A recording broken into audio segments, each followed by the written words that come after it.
Hey everybody, Kat here. Welcome to the channel. It's Wednesday evening and this is a bit of an odd one. Just kind of tune into Netflix. Beckham, the documentary. You've heard so much about it. It's been out for a while. I'm late to the party. But I just watched episode 1 and I thought that, there was a couple of things that we could look at. Episode 1, The Kick.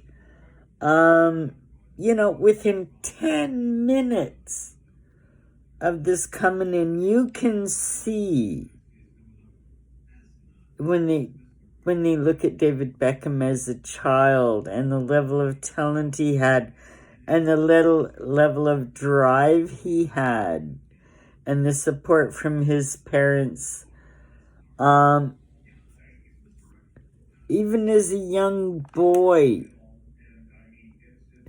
sure, he showed talent, but he also showed drive to develop it.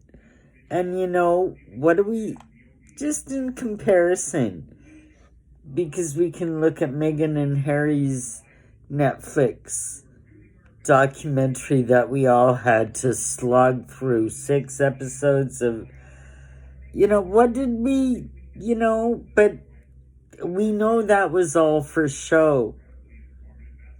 Think about the home movies that we've seen of Meghan online.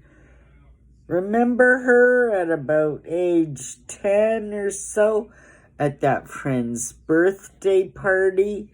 And what does Meghan do? She grabs the tiara, takes the attention from the birthday girl, and, oh, it's all about me now. Now you all have to call me princess. And,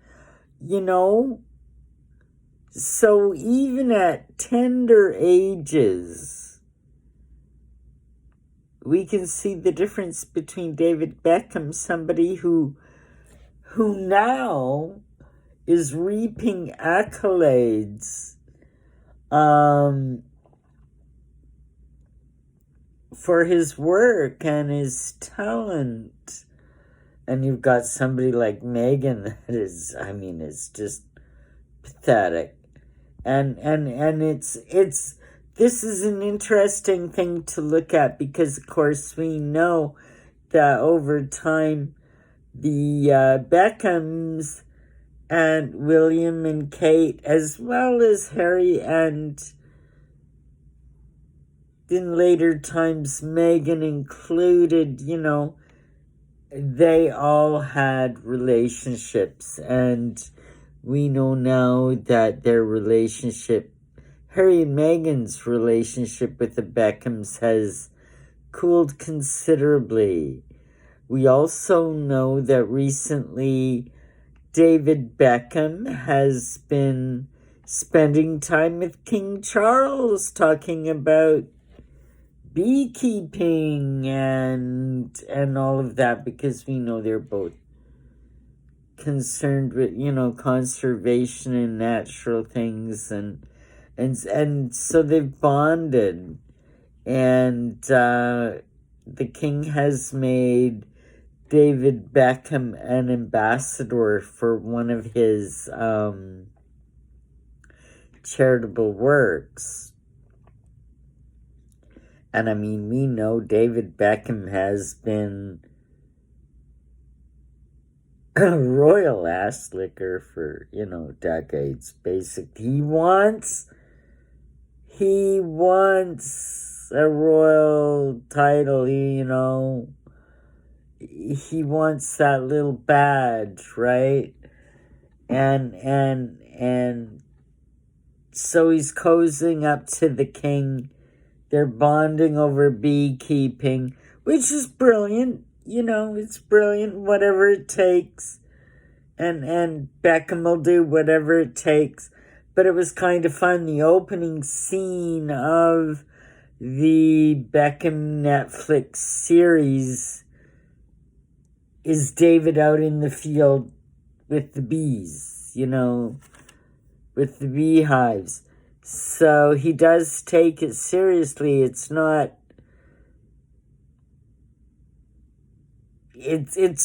like Harry and Meghan and their rescue chicken that Beckham is actually, raising bees, producing honey. He's actively engaging in agriculture,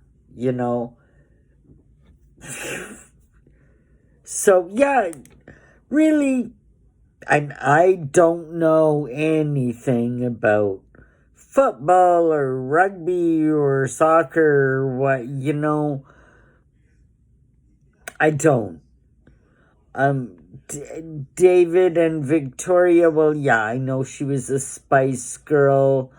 I saw a couple episodes of their reality show, 15 years ago or whatever it was now when they first came to America. It was ridiculous, reality shows, right? But I mean, you look at them 25, 30 years later, how long have they been married? A long time. And yet you could say, oh, well, they're ridiculous celebrities.